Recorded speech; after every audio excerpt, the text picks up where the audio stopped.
যুক্তরাষ্ট্রের শুল্ক আরোপ বা এলডিসির চ্যালেঞ্জ মোকাবেলায় একক দেশের উপর নির্ভরতা কমাতে চায় বাংলাদেশ।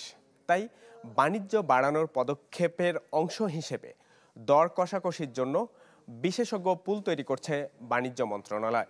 অন্যদিকে ভারতের সাথে সাম্প্রতিক শীতল সম্পর্কের অবসানও ঘটাতে উদ্যোগী সরকার। ম্যাগিও ঠিক আমার মতোই কোয়ালিটিতে কোনো ছাড় দেয় না। 7টি দেশের সেরা খামার থেকে আসে ম্যাগি নুডলসের ময়দা। মা হিসেবে এটাই আমার জন্য গিফট। গণঅভ্যুত্থানে ভারতের বিশ্বস্ত মিত্র হাসিনার পতনের পর বাংলাদেশের সাথে বাণিজ্যিক সম্পর্কে লাগাম টেনেছে দিল্লি। তাদের একের পর এক পদক্ষেপ অস্বস্তি বাড়িয়েছে দ্বিপাক্ষিক সম্পর্কে। স্থলবন্দর দিয়ে বাংলাদেশে তৈরি পোশাক ও খাদ্যসহ কিছু পণ্যের আমদানিতে নিষেধাজ্ঞা দিয়ে রেখেছে মোদি সরকার। যদিও দেশটির ব্যবসায়ীদের চাপে নতুন করে ভাবতে হচ্ছে শীতল সম্পর্ক নিয়ে।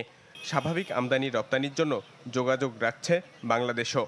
আমাদের প্রতিযোগিতা সক্ষমতা ভারতের বাজারে ভারতের স্থানীয় উৎপাদক এবং ভারত বাইরে থেকে যে আমদানি করে দুটোর সাথেই কিন্তু আমাদের প্রতিযোগিতা সক্ষমতার উপরে এই যে বিলম্ব হবে এবং ব্যয় বাড়বে, তার ফলে আমরা কিন্তু একটা ঝুঁকিতে পড়ব। দ্বিপাক্ষিক আলাপ আলোচনার মাধ্যমে আমার মনে হয় যে এটা সমাধান করলে আমাদের দুই দেশের জন্যই এটা ইতিবাচক হবে। আমরা কিন্তু ব্যবসা করি, আমরা কিন্তু কোনো ধরনের পলিটিক্সের সাথে জড়িত না।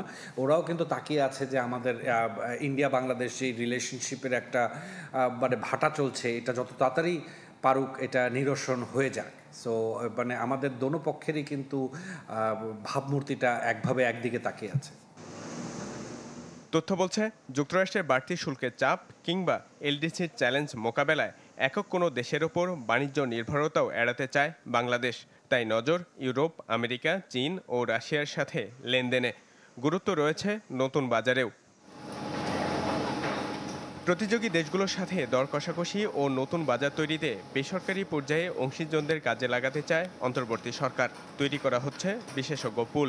তালিকা হচ্ছে পণ্যভিত্তিক নতুন বাজারেরও। এখানে যদি কোনো ধরনের বড় ব্যত্যয় হয়, বিচ্যুতি হয়, প্রতিবন্ধকতা সৃষ্টি হয়, এটা আমার মনে হয় যে দুই দেশের জন্যই এটা একটা ক্ষতিকারক। যদি এটা স্থলবন্দরে এই ইম্প্যাক্টটা হয় সেক্ষেত্রে কিন্তু আমাকে মানে ওয়াটারওয়েজ দিয়ে করতে হবে, সময় বেড়ে যাবে, কস্ট বেড়ে যাবে। এতে কিন্তু ভারতীয় যারা বিজনেসম্যানরা আমাদের এখন কিন্তু গার্মেন্টসের বাইরে আমাদের ফুড প্রোডাক্টস, প্যাকেট ফুড, আসবাব মানে ফার্নিচার, বিভিন্ন এক্সপোর্টস কিন্তু দ্বার খুলছিল। সেটা প্রতিবেশী দেশ হিসেবে কিন্তু সেটা কিন্তু ক্ষতিগ্রস্ত এবং বাধাগ্রস্ত হচ্ছে। বৈশ্বিক বাণিজ্যিক চ্যালেঞ্জ মোকাবেলায় বাংলাদেশের খাতভিত্তিক ব্যবসায়ী ও অংশীজনদেরও যুক্ত করা হচ্ছে বাণিজ্য মন্ত্রণালয়ের নতুন উদ্যোগে।